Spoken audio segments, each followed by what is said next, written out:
Hi, second grade.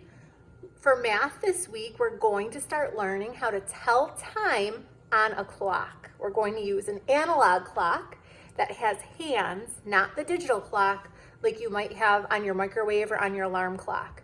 So I'm going to show you how to make a clock with a piece of paper at home. So this is really all you need for our craft today. You just need any piece of paper that you can find, a bowl. I just have my little plastic bowl, like a cereal bowl would be good. A marker or a pen. If you have a straw, this is just a drinking straw. If you have that, that will work. And then a pair of scissors. If you have those things, you could make this clock with me today.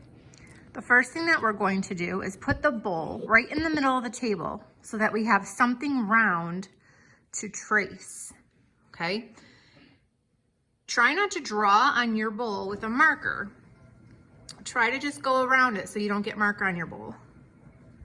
But if you spin the paper, it will help you to make a perfect circle. Just keep an eye on it. I really don't think you should get marker on your cereal bowl. So just bring your hand around and you can spin your paper and that will help you make a circle. Okay.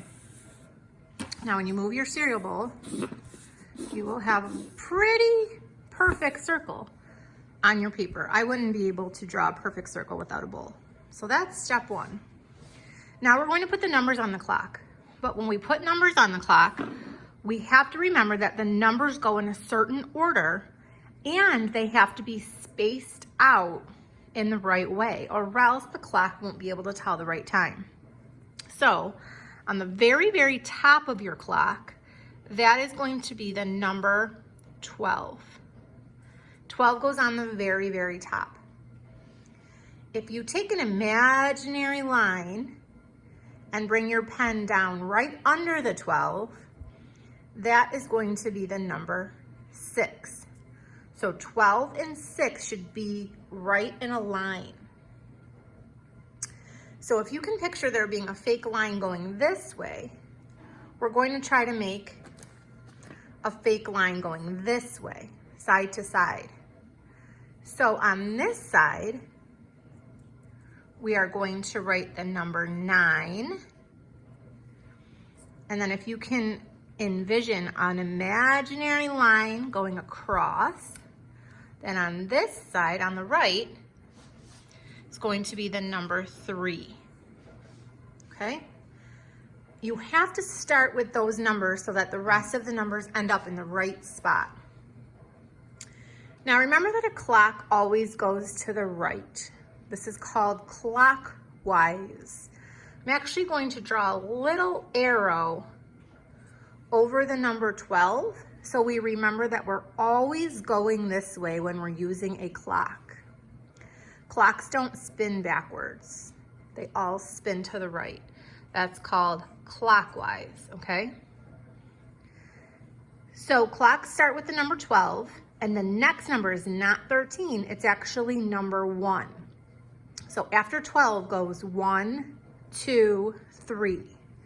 So I want you to space out a 1 and a 2 equally between. So we have 12, then a little space, 1, a little space, 2, another little space before you have your 3. So 12, 1, 2, 3. Now we're going to count 4, 5, 6. We already have 6 and we already have 3. What are the 2 missing numbers that we need to write? You're right, 4 and 5. So leave a little space, write 4, another little space, and write 5. Then it'll be evenly spread out.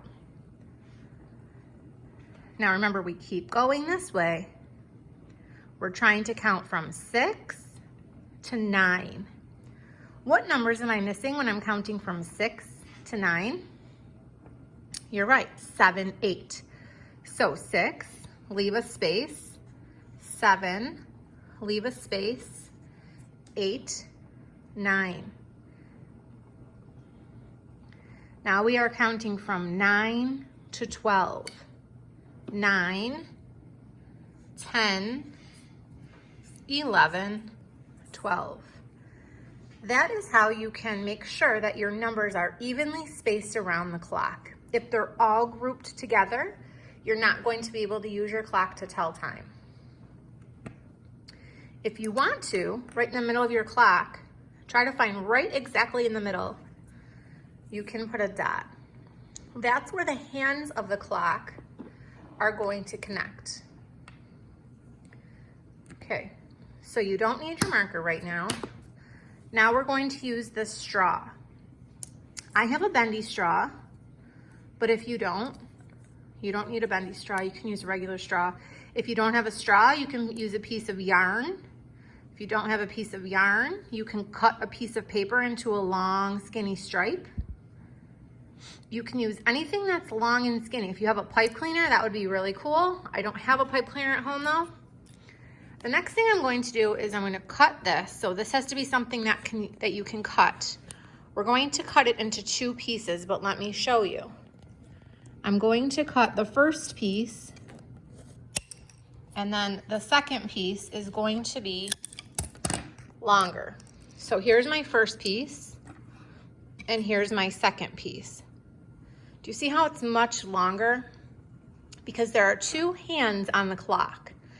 One is called the hour hand, it's short. One is called a minute hand, it's long. If they're both the same, you won't be able to tell the time. So here is the hour hand, here is the minute hand. So what we're going to use this for is all week when we're learning about clocks and telling time, you can put your hour hand on the hour and your minute hand on the minute, and then it can help you tell time. Okay? So now that you have your hands on your clock, I'm going to ask you if you have a different color, or maybe if you were using pen, you might have a pencil, or maybe you had a red pen, or maybe a highlighter, something that would be a different color. And we are going to learn that when you count for the minute hand, we're going to learn this week. When you count with the minute hand, that's the longer one, you actually have to count by 5s.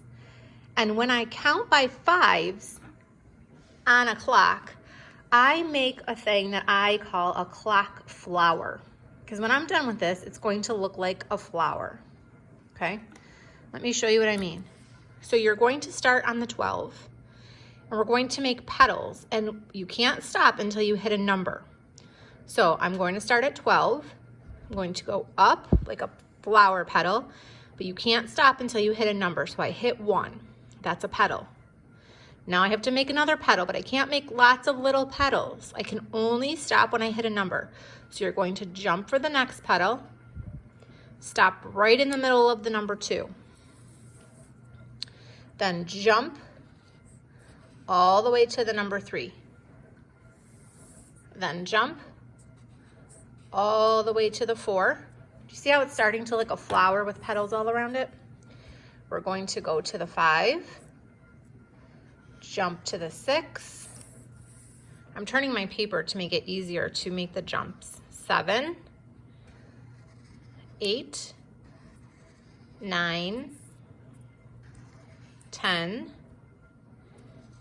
11, and then when I get to the top, I should meet back at the 12. So now I have a clock flower. We're going to use that when I teach math this week. So if you can make it look like a clock flower, that will really help you with our lessons this week, okay?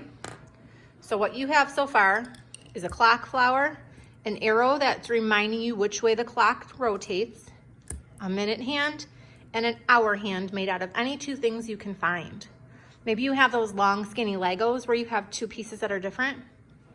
Anything that you might have will work. Once you have this ready, you'll be ready for the rest of the week when we do our clock reading during math, okay? All right, have fun making your clock, Flower. I will see you tomorrow.